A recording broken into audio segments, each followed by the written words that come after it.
Fala pessoal, sejam todos muito bem-vindos a mais um episódio do Papo de Fungo.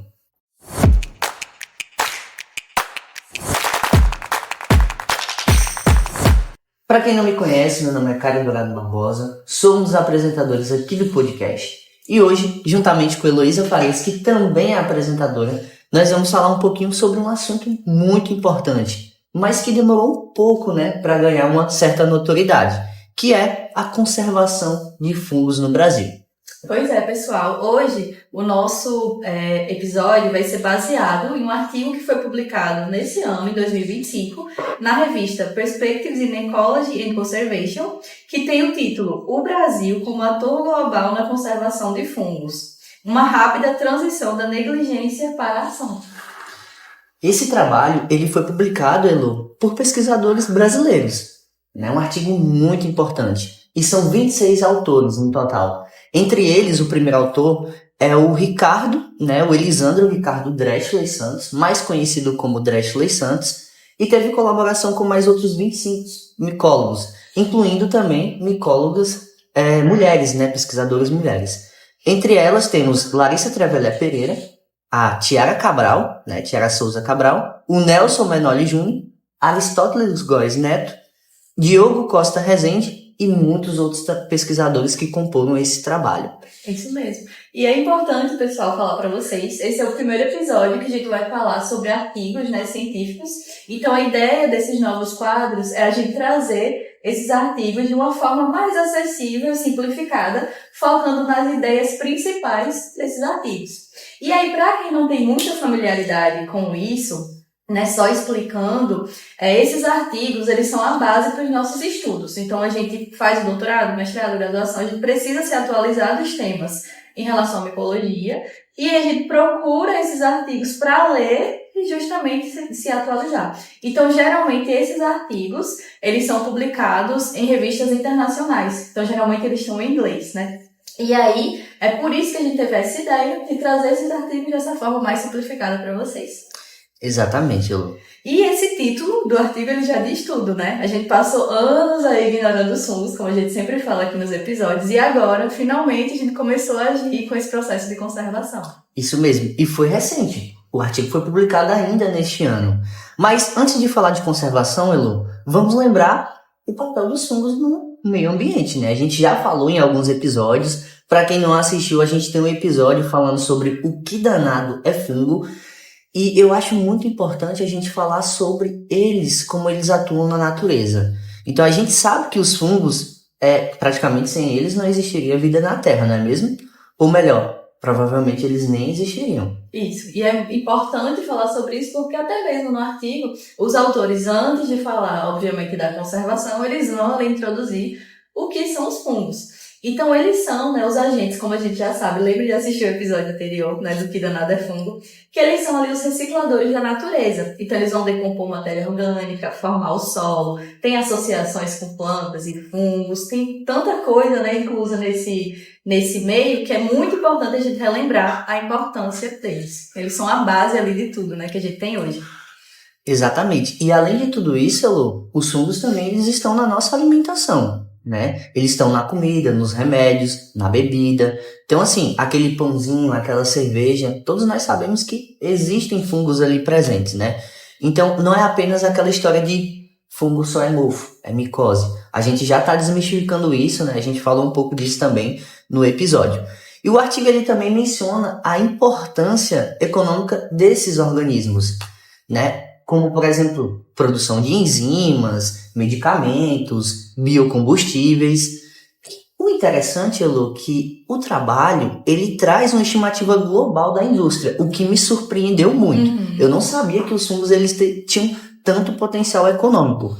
Segundo os dados do artigo que eles publicaram no levantamento, eles estimaram que esses organismos, os fungos, eles movimentam uma cifra, e olha só, de 54,57 trilhões de dólares. Muito dinheiro. É muita coisa, é um absurdo. Eu não sabia dessa tamanha dimensão. Sim. do comércio, né, da indústria dos fungos. Mas isso é interessante, porque geralmente a gente foca nos trabalhos voltados para taxonomia, que seria para a identificação desses fungos. Ainda assim, algumas vezes eles são um pouco esquecidos, apesar disso estar mudando, né? Tem muitos pesquisadores que trabalham com ecologia, mas eles têm esse grande potencial, principalmente também em grupos específicos, como os Ascomycota, né? Basidia bicota. Então, a gente tem muitos fungos que atuam nesse processo econômico, como o Caio bem falou, na comida, na cerveja. A gente tem um fato bem interessante, que a gente já falou no episódio também, do que danado é fungo, onde a gente fala da penicilina. Todo mundo utiliza a penicilina. Hoje em dia, ela salva vidas e ela veio de um composto que é produzido por um fungo. Então, tem vários fungos que produzem, a gente chama de metabólitos, que são essas substâncias que eles produzem, e dentro disso tem tanta coisa, e a gente nem sabe, né? É muito importante falar sobre isso e também que mais pesquisadores foquem nisso. Sim, muito importante isso, Luísa. E aí o artigo ele também fala, ele liga esses fatores aos 10 dos 17 objetivos importantes do desenvolvimento sustentável da ONU e as 12 metas do Acordo Global de Montreal, né? Também interessante. Eu achei muito interessante, mostrando que os fungos eles são organismos fundamentais. Agora, Eloy, imagine se os fungos ainda não tivessem sido colocados nessa parte da conservação.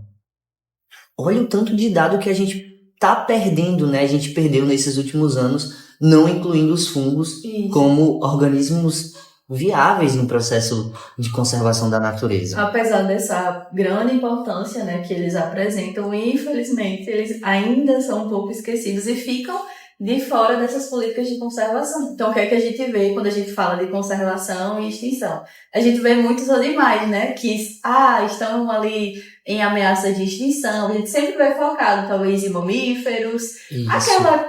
Os animais que a gente pode... São mais apelativos, né? Então, imagina os fungos, que muitas vezes, os macroscópicos, que são os que a gente consegue ver a olho nu, muitas vezes a gente deixa passar despercebido, imagina os que a gente nem consegue ver, que estão ali, que são os micro, né, que a gente chama, a gente nem consegue ver. No meu caso, por exemplo, que trabalho com fungos aquáticos, além deles estarem ali embaixo da água, que muita gente nem sabe que eles estão, a gente não consegue ver, né, olho nu. Então, é muito difícil, realmente. Então, por anos, eles não foram incluídos nessa política de conservação. O que é uma pena, né? Mas espero que com esse trabalho tudo isso muda, né? E o artigo, ele fala sobre isso, né, Lu? Ele mostra que essa mudança, ela tá acontecendo nesse momento, né? É uma mudança recente. E no ano passado, em 2024, o artigo, ele fala sobre isso, né? Teve um decreto. A gente tem um decreto agora, né? Que é o decreto 12.137. E esse decreto, finalmente, conseguiu incluir os fungos nas listas de conservação. E aí, a gente tem um termo agora, né? Que agora é chamado de funga. Isso. A funga do Brasil. Esse nome pode até soar estranho, né, para algumas pessoas, porque quando a gente fala de funga, a gente pode associar fungado ou coisa assim. Mas isso é interessante, porque esse termo surgiu de forma recente para englobar esses fungos. Assim como a gente tem a flora, que trata-se das plantas, a fauna dos animais, e a funga especificamente para os fungos. Então, esse termo ele deu ali uma visibilidade para esses organismos que são tão importantes e eram esquecidos, né? Isso, então temos fauna, flora e, claro, a nossa linda funga, né? E o artigo, Elo, também mostra que o Brasil, ele tem um potencial para ser um líder global no que diz respeito à conservação de fungos, né? Mas, infelizmente, a gente está começando a caminhar, a gente está engatinhando para esse acontecimento. E olha só, o levantamento dos pesquisadores nesse trabalho, eles estimam que existam cerca de 126 mil fungos, né, espécies estimadas aqui no Brasil. Mas, dessas 126 mil, apenas 17 a 20 mil espécies estão catalogadas, são conhecidas nos bancos de dados. É muita coisa ainda que eu preciso incluir. E aí eu me lembro, Elô, isso me faz lembrar a importância dos trabalhos taxonômicos. Com certeza. De ir a campo, identificar, publicar novas espécies. Esse trabalho mais taxonômico, ele é fundamental para a conservação de fungos, não é isso? Isso. Então, com esses números, né, que o Caio deu, a gente consegue observar também com os dados do artigo que é mais ou menos cerca de 15 a 16% das espécies que são catalogadas no Brasil. Então, todo o resto falta a gente conhecer. Então, como a gente falou, tem muitos pesquisadores já, né? Tem muita gente trabalhando aqui no Brasil com fungos, mas olha o tanto de coisa que ainda falta ser descoberta. Tem tantas regiões ainda que faltam serem exploradas, e esses trabalhos de taxonomia, onde a gente conhece, vai no local, vê se tem fungo, qual é o fungo, eles são a base para todos esses outros trabalhos. Tanto de biotecnologia, né, para saber talvez metabólitos compostos, como com certeza conservação. Porque se a gente sabe que o fungo está ali, a gente sabe que a gente tem que conservar aquela área também. Exatamente. E os fungos que estão ali. Então isso é de extrema importância, é base A gente para precisa tudo isso. avançar nisso. E, de certa forma, o artigo também ele faz um paralelo com um certo estudo, né? Aquela que a gente chama de centriometria espacial, né? É um nome um pouco confuso. Que é mais ou menos a concentração de trabalhos que tem em determinadas regiões. Por exemplo, a gente sabe que a quantidade de trabalhos no Sudeste ele é muito grande por conta das grandes universidades, como a USP, a Universidade Federal do Rio de Janeiro, né? A gente também tem muitos trabalhos na Mata Atlântica, mas tem outros biomas que eles têm poucos estudos, como é o caso do Cerrado, do Pampa e a parte também do sul do Brasil, né? A gente tem poucos estudos, ainda precisa avançar nesse sentido. Sim. Mas é algo que o trabalho também traz isso, né, Lu? Outra coisa que eu estava aqui lembrando, e aí, claro, puxando um pouco para o meu lado dos fungos aquáticos, né, que é o que eu trabalho, a gente consegue observar atualmente que os fungos eles foram incluídos nessas políticas de conservação, porém, os coitados dos fungos aquáticos ainda são um pouco esquecidos também nessa temática. Tem até um artigo que fala sobre isso, que falta mais políticas de conservação, é outro artigo no caso, né, que faltam mais políticas de conservação também voltada para os fungos aquáticos. Porque também o que é que acontece? A gente está vivendo aí várias mudanças climáticas, né? Como sabemos, a temperatura sendo alterada do ecossistema. E tem alguns fungos que são muito sensíveis a isso. Então, tratando-se do ambiente aquático, por exemplo, a poluição das águas, o aumento da temperatura, alguns outros fatores, eles podem influenciar diretamente ali naqueles fungos. Então, se a gente não sabe que eles estão ali, como a gente pode, né, melhorar isso, estudar? Então, é muito importante também, além de incluir os fungos, incluir também os fungos aquáticos que estão nesses ecossistemas, que são de suma importância também. E, ultimamente, também a poluição ela tem aumentado muito, né? E o artigo também fala sobre isso, né? Que tem muitos fungos que fazem o estoque do carbono no solo. Então, isso é muito importante e precisa ser mais estudado, né? A gente precisa incluir, de fato, os fungos nas políticas de conservação. Mas isso é interessante porque, como você falou, o cenário ele está mudando. A gente pode ver no artigo. Ele está mudando. Então, o artigo ele também cita a criação do grupo de especialistas de fungo do Brasil, que é vinculado à IUCN, que é em relação à conservação, que é o meio onde essas espécies ameaçadas são divulgadas, né? Então, os fungos eles foram incluídos nisso. Exatamente. E também fala da primeira lista vermelha nacional de fungos ameaçados no Brasil, né?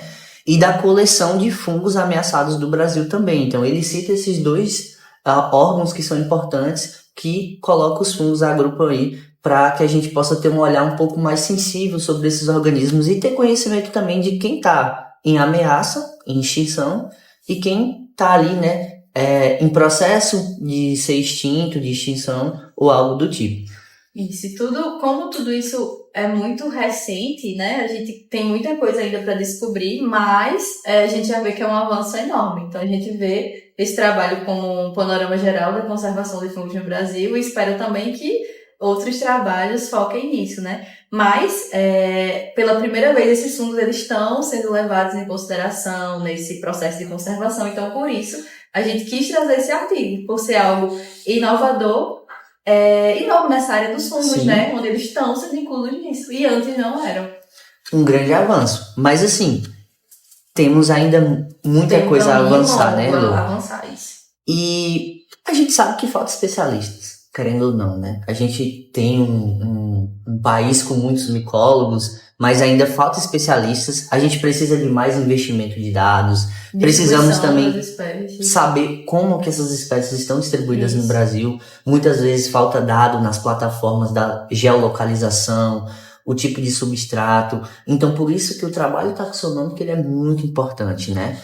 E principalmente aqueles biomas, como a gente falou, que é o caso do Pampa, do Pantanal, que também tem poucos registros, né? De maneira geral, né? Para fins geral. Então isso dificulta bastante, né? A gente ter essa estimativa geral, porque o artigo ele mostra, tem uma estimativa muito grande de espécies para o Brasil, mas a gente conhece o quê? 15 a 16%. Então, nossa, tem muita coisa para ver, de fato, ainda.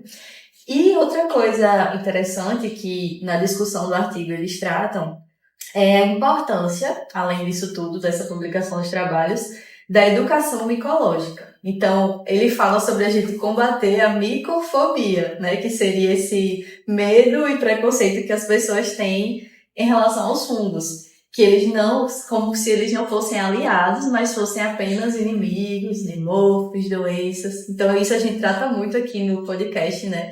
Sim, a gente tenta desmistificar isso, né? Nos episódios anteriores a gente também vem falando sobre isso. O próprio Papo de Fungo é uma dessas ações, né? De levar o conhecimento sobre fungos e dizer que eles não são apenas organismos ruins. E isso é algo que a gente pode fazer no dia a dia, né? Não necessariamente artigos publicados. A gente pode, de fato, ter iniciativas no dia a dia para combater essa micofobia. E a gente vai fazendo isso da forma que a gente vai conseguindo, né? Nas nossas aulas, do estágio que a gente deu, a forma de falar para as pessoas, de tentar divulgar e levar para as pessoas fora do meio acadêmico a importância desses organismos.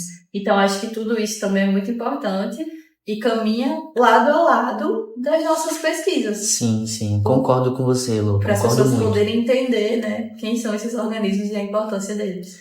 Para mim, esse é um dos pontos cruciais do artigo, né? Falar sobre essa parte, né, de divulgar esse conhecimento, né? Levar a educação ambiental, levar a educação sobre esses organismos, para mim é uma das partes mais fundamentais, porque você educando a escola, você vai conseguir mudar muita coisa aí, essa visão negativa. Não é sobre salvar as espécies, né? Mas sim sobre mudar essa forma de como a sociedade vê o reino fungo. Isso, porque é a base, né? Como a sociedade vê é o que vai ajudar, talvez, a no futuro a gente salvar ou conservar essas espécies. Porque se a gente não conhece, a gente não sabe o que é. E para quem está assistindo e tem alguma ação sobre fungos como extensão, compartilha com a gente. A gente sabe de vários trabalhos, né? O professor Hudson na UFOB tem Fungos à Sua Mesa, que ele leva o pessoal da escola, da educação básica, para a universidade, e aí eles cultivam fungos, é bem legal. E tem o Menori, que também tem um canal no YouTube, mas na verdade ele tem uma rede social, né, no Instagram, que ele sempre tá fazendo ações, é muito legal. Inclusive, ele também tá nesse artigo, né? Sim. E aí ele consegue levar isso pra sociedade, isso é muito legal. Então, você que é professor, é micólogo, tem alguma ação, compartilha com a gente também pra gente ajudar a divulgar. Bem interessante, porque me lembrou a visita que eu fiz na Universidade da Bahia, né, a UFBA, e lá eles têm, eu não sei se é mensalmente, eu não sei o tempo, o espaço de tempo que eles fazem isso. Inclusive, professora Patrícia Fius, né, que é nossa professora, ela tá inclusa nisso. E a professora Bianca também, que são das áreas de micologia. Elas trazem alunos de escolas para falar sobre esses fungos de forma bem didática. Lá na universidade tem umas feirinhas onde eles vendem fungos comestíveis. Bem então legal. Isso aproxima muito os fungos da sociedade. A gente comprou shiitake, né? Bem fresquinho, toda sexta então, lá, bem legal. Aproxima muito, porque é algo prático ali. As pessoas estão vendo, estão conhecendo. Nossa, dá pra comer, né? Dá pra botar na feirinha. Bom. Então, essas iniciativas são muito importantes.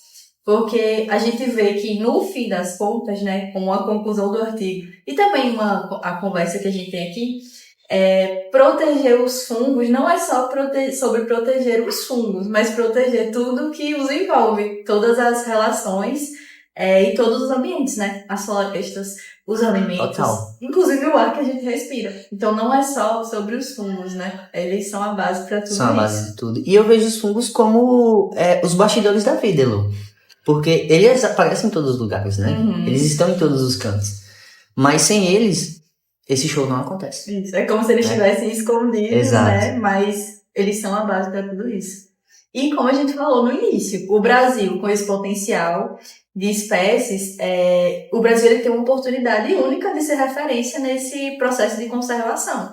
Então a gente fica até o convite, né? E o incentivo aos pesquisadores e às pessoas que ainda vão iniciar, talvez com esse trabalho de fungos, que comecem e atuem mais nesse trabalho de conservação. Não só conservação, mas de conhecer os fungos, como a gente falou várias vezes aqui, né? Conhecer os fungos de locais que às vezes a gente nem sabe que existem e trabalhar nessa conservação.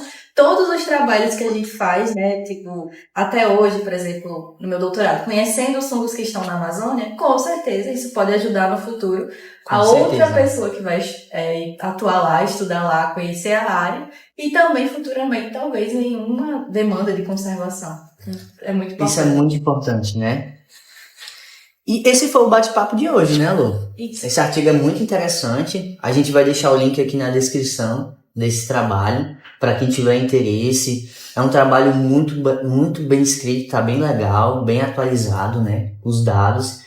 E é um prazer estar sempre com vocês, compartilhando esse tipo de conhecimento. A gente abre esse primeiro quadro, né? Isso. A ideia é essa, né? Trazer de uma forma mais rápida, dinâmica, as ideias principais do artigo. E como acho que esse foi um ótimo artigo para iniciar esse processo, né? Esse quadro dos fungos na conservação. E aí vamos lembrar que conservar a fungo é muito importante. E lembrem de deixar nos comentários qualquer dúvida que vocês tiverem sobre o artigo, dicas de próximos artigos que talvez vocês achem interessante da gente trazer aqui. Podem dar as opiniões, se inscrever no canal, curtir, compartilhar. Vai nas redes sociais, tem o Instagram. A gente está colocando em várias plataformas o nosso podcast, né? Tá no YouTube, tá no Spotify, então mande para os amigos, compartilhe. E mande sugestão, porque a ideia também do podcast não é só a gente falar, mas também a gente interagir com o nosso público. Sim. Então é muito importante que vocês também possam sugerir temas, né? Então é isso, pessoal. Obrigado pela presença de vocês aqui no nosso podcast. E até o próximo vídeo. Tchau, pessoal. Valeu, galera. Até mais.